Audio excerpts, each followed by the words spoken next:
Boy, winter's here, folks. It's happening across the country, and that means more and more people are going to be heading to the doctor's office. The flu, all that stuff's going to be cropping up. But the next time you go to the doctor, are you going to have the insurance? What's going to happen? You know, there's always that nervous moment when they look up at you and tell you what you owe. New York City oncologist Dr. Bill Grace joins us now. Doctor, thank you very much for being here tonight. You're an oncologist practicing here in New York City. What's your experience in your office with this whole thing so far? The chaos hasn't quite hit just there as it has, of course, on the front end. Yeah. We had on the front end, as you remember, the chaos of people trying to sign up for Obamacare, and that's sort of being band-aid and a little cast put here, a little bit there. So now that all that force is moving down to the back end. We're starting to see the 834s, that is, the insurance companies are not getting all the data they need.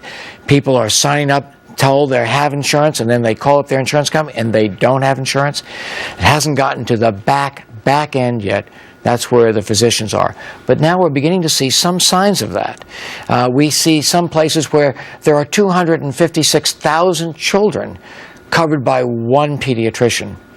Impossible. Unbelievable. And now I see some of the solutions that are percolating up. Oh, we're going to make nurses doctors. We're going to take nurse practitioners and substitute them for doctors because the payments are so bad. So the chaos of this is And you give some terrible. examples of how bad the payments are. You know, you talk about the fact that you spend a tremendous amount of time with your patients. Patients who come to you are in a serious health situation. They have cancer. So what's the breakdown with what you're going to get paid an hour to help these people? We don't know exactly what we're going to be paid. We know it's a little bit better than Medicaid for most of the plans. Medicaid, which isn't much. No, well, I'll give you an example. Yeah. If I see a patient and I examine the patient, take a history, go over the slides, the pathology, and look at the x-rays and make an opinion about that, that may take an hour, it may take an hour and a half, it may take an hour and 15 minutes. Medicaid will pay me $6.50.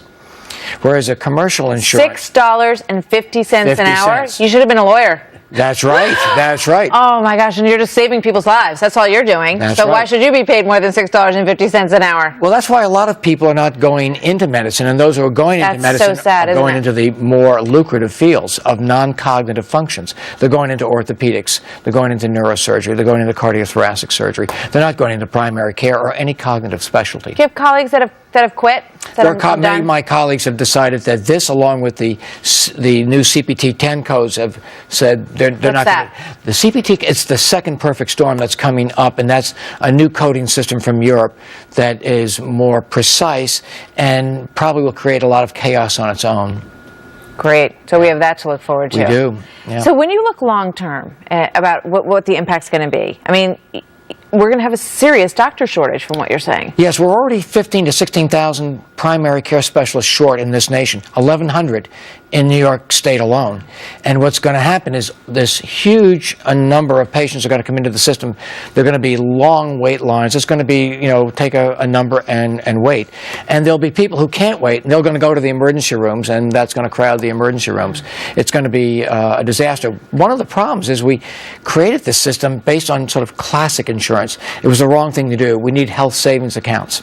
Mm-hmm. And You're a Democrat. Were you in favor of this program when you first heard about it? No, not from the beginning. Not at all, because it basically doesn't provide what people want. We need more capitalism in healthcare. We have a lot of socialism already built into the system.